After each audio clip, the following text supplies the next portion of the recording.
यादव जी क्या बताएंगे, आज यहाँ पे एक सुंदरकांड का पाठ हो गया है, हनुमान जी की यहाँ पे मूर्ति स्थापन हो गई पहले ही। आज यहाँ पे क्या चैलेंज आ रहे हैं आप लोगों को, और आज आपने जैसे बोला कुछ देर पहले कि यहाँ पे सनातन संकट में आया है, तो क्या एक मामला है, पूरा समझा दो। सर सबसे पहले तो आप मीडिया बंधुओं को बहुत बहुत धन्यवाद कि आप लोग अपना कीमती समय निकाल करके और इतने छोटे सी बातों को भी लोगों तक पहुंचाते हो, तो मीडिया बंधुओं को हमारा धन्यवाद।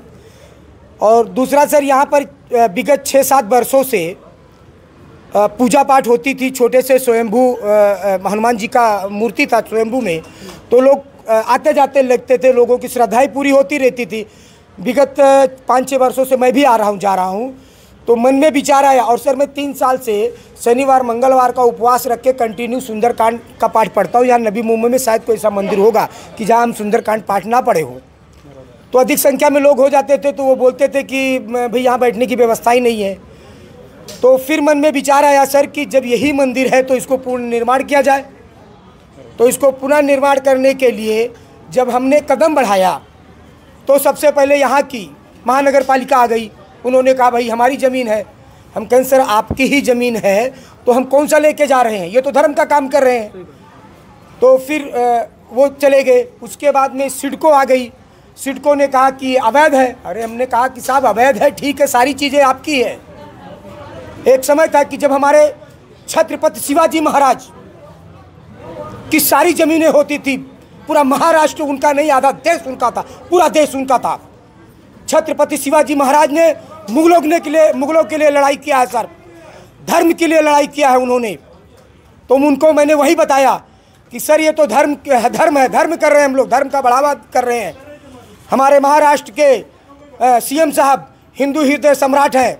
हमारे गृह मंत्री अमित शाह जी, माननीय प्रधानमंत्री श्री मोदी जी, हमारे उत्तर प्रदेश के श्री योगी आदित्यनाथ जी हिंदू हृदय सम्राट है। युग राम राज का आ गया, भगवा झंडा फहरा गया। हमने कहा सर इस समय में अगर हिंदुओं को आप पीड़ित करोगे, मंदिर को अवैध बताओगे तो कैसे चलेगा। उन्होंने कहा कि हम आपके साथ कानूनी प्रक्रिया से आएंगे। साहब उन्होंने एक चौकसी का हमें नोटिस दिया। चौकसी के नोटिस के लिए हमने खुद के संस्था के माध्यम से उन्हें लेटर भेजा। उसके बाद में वकील के माध्यम से उन्हें लेटर भेजा। फिर उसके बाद साहब एक 5-6 दिन पहले आकर के उन्होंने पत्रे का काम चालू कर दिया। हमने वकील साहब से राय लिया कि साहब क्या करना चाहिए। उन्होंने हमें कुछ पेपर बना के दिया और कहा इसको जाइए सिडको में जमा कीजिए, वो आगे की कार्यवाही नहीं कर पाएंगे।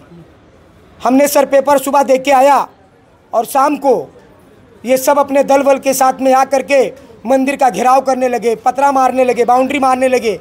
हमने उनको वो नोटिस दिखाया, उसमें लिखा था 53 का आपने नोटिस नहीं दिया है और उसके तहत आप बाउंड्री नहीं मार सकते हो, आपके पास अधिकार नहीं है। हमने उनको दिखाया, उन्होंने कहा कि हम ये कुछ नहीं जानते हैं, अगर आपको बात करना आप जाइए अधिकारियों से बात करें। साहब अधिकारियों से बात करने के लिए चला गया, हमें घंटों वहाँ बिठाया गया, यहाँ आने नहीं दिया गया। और जब यहाँ आके देखा तो मंदिर परिसर को बंद कर दिया। सर बहुत करुणा से दिल भर गया। मंदिर का दरवाजा बंद किया था सर, पूरी तरफ से सील कर दिया, पूरी तीनों चारों तरफ से बंद कर दिया सर, पत्रा मार दिया। बहुत कष्ट हुआ। आया देखा तो कई भक्त यहाँ पे रो रहे हैं। आज आप लोगों ने देखा होगा, पत्रकार बंधुओं, माताएं बहनें रो रही थी। हमने कहा धीरज रखिए, भगवान के घर देर है अंधेर नहीं है, एक दिन हमारी भी सुनवाई होगी। रात के बाद रोज सुबह होता है। तो यही चुनौतियों का सामना कर रहे हैं सर। सुबह आया देखा तो एक पत्रा निकला हुआ था, बड़ा आश्चर्यचकित हुआ। हमने कहा प्रभु की कृपा, पता नहीं कौन निकाल के चला गया था। देखा तो यहाँ पूजा पाठ किया हुआ था। हमने कहा हर इच्छा बलवान। बैठा रहा यहाँ पर, भक्तों को तांता लग गया। और यहाँ शनिवार मंगलवार को सुंदरकांड पाठ होता है, शनिवार के दिन महाप्रसाद भी होता है सर।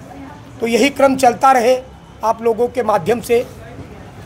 आप यही हमारा महाप्रसाद ले रहे हैं, आप एक बार आगे की आप कार्रवाई को कैसे चैलेंज करेंगे और जिस चुड़के ने चैलेंज किया है उसको आप कैसे आह्वान करेंगे? साहब, हमारे पास भगवान है और जनता जनार्दन है, और हमारे यहाँ के आमदार साहब हैं, और ये हम लोगों का सौभाग्य है कि हमारे पनवेल तालुका में दो आमदार साहब हैं। एक जनता के चुने हुए प्रतिनिधि और दूसरे एक एमएलसी हैं। तो कहीं ना कहीं ये लोग भी हिंदू हृदय सम्राट हैं।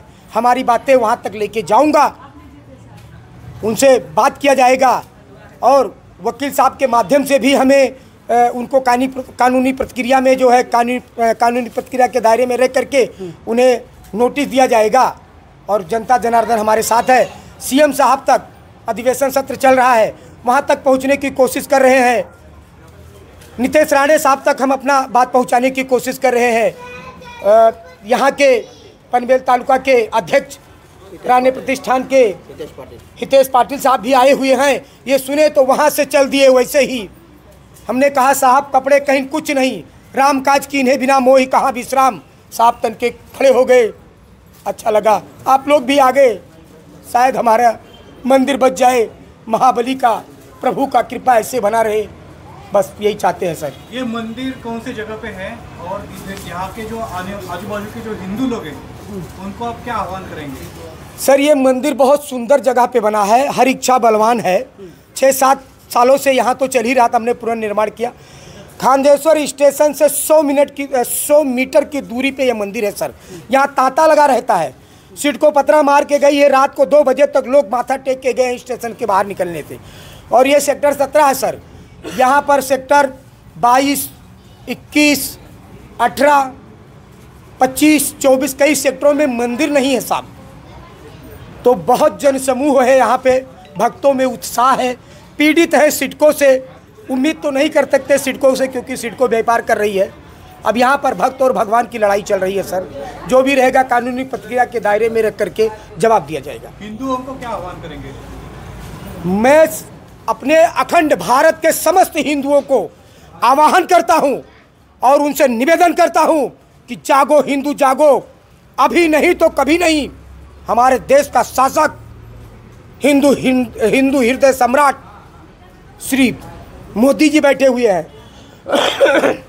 सर जी, जब ये अभी आए नितेश पाटिल सर, तालुका अध्यक्ष है राणे प्रतिष्ठान के, तो ये आए तब मैं देखा कि लोगों में बहुत उत्साह है, ऊर्जा आया इनका भाषण सुन। क्या लग रहा है सर? रावण के लंका को जलाने के लिए हनुमान जी एक छोटे से बंदर के रूप में गए थे। राम जी का सेवक और सूत्रधार बन के गए थे, लंका जला के आएंगे, और लंका जला के आए। तो हमारे बीच में जो ये महान भाव आए हुए हैं, मुझे लगता है कि ये श्री हनुमान जी जैसे कार्य करेंगे और लंका में आग लगा के आएंगे, और ये हम लोगों की तपस्या, हमारा मंदिर बचा रह जाएगा। इनका हम सदा आभारी और निऋण रहेंगे। और नितेश राणे साहब तक और वहाँ तक हमारा बात पहुँचाने का जो सूत्रधार मिला है, हमारी भक्तगण और हम लोग बहुत उत्साहित है सर, और आभारी है सर आप आए। वहाँ तक ये सब कुछ संदेश आप पहुँचाओगे, क्या लगता है कैसे इनकी सबकी सहायता करोगे? सहायता करेंगे ना। नितेश साहब को अभी हिंदुत्वाचं नेतृत्व करतात, कारण हिंदू सम्राट नितेश राणे याला आता पदवी मिळाली आहे, हिंदू सम्राट, बरोबर. मग त्याच्याबद्दल मी हे सकाळी माझ्या घरी आले, माझे मित्र, काय असं आहे बोला. कुठेतरी हलगर्जीपणा केलेला आहे सिडको प्रशासनाने की डायरेक्टली संध्याकाळी दरवाजा बंद केला आहे. कुठे देवाच्या धर्मासाठी जर असे अडथळा घालत असाल तर यासाठी कशी सामोरे जाणार? सामोरं जाणारच. त्या सिडकोवाले आले तर आम्ही माता भगिनी आणि भाऊ आमचे सर्व आम्ही एक सिडकोवाले की आम्ही एकत्र जागा इथं मंदिराची जवळच राहणार, आम्ही जाणारच नाही कुठे. काय सांगाल तुम्ही राणे साहेबांपर्यंत हा संदेश पोहोचवणार? सकाळी फोन केला होता मी. तुमच्या सगळ्या तयारीसाठी तुम्ही या ठिकाणी आंदोलन वगैरे करणार ना. राणे साहेबांना सकाळी फोन केला होता मी. राणे साहेब बिझी होते, अधिवेशन चालू आहेत ना, त्याच्यामुळे ते बिझी आहेत. ते तर आम्हाला 2 दिवसाचा टाईम दिलेला आहे, तर आम्ही राणे साहेबांना भेटणार आहोत, नितेश साहेबांना. हर हर महादेव, हर महादेव. हाईकोर्ट के वकील साहब जर चालू अमोल सर सर क्या बताओगे? सब जो बहुत एकदम आनंदमय लग रहा है, और कुछ समस्या भी, दिक्कत का सामना भी आपको करना पड़ रहा है। तो अभी हितेश सर भी बोले कि हम आपके साथ हैं और हितेश सर आपके पूरे वहाँ तक जाके आपका सबको सहायता मदद करने वाले हैं। पहले तो हम पत्रकार महोदय लोगों को आभार करते हैं जो आप लोग हम एक छोटे से यहाँ पे भगवान के लिए आप लोग यहाँ पे अपना समय निकाले।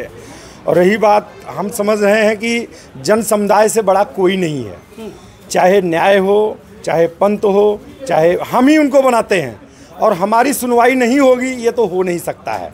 और महाबली के दरबार में कोई निराश नहीं गया है और महाबली के रूप में अगर इन्होंने किसी को भेजा है तो कुछ सोच समझ के आए हैं। और ये हम निश्चित रूप से 100% कह रहे हैं, अब यहाँ पे कोई भी बाल बाका नहीं कर सकता है। जो करेगा तो डायरेक्ट या इनडायरेक्ट में उसको हानि होगी, ये 100% ये मैंने देखा है। जो भगवान के सामने बुरा सोच के आएगा इनके सामने टिक नहीं पाएगा। पारिवारिक, सामाजिक और मानसिक तीनों रूप से वो पागल हो जाएगा। जो इनके तरफ अगर उंगली उठाया महाबली की तरफ, मानसिक रूप से पागल ना हो जाए तो आप कहो तो मैं जो कहोगे मैं हार जाऊंगा। जय श्री राम।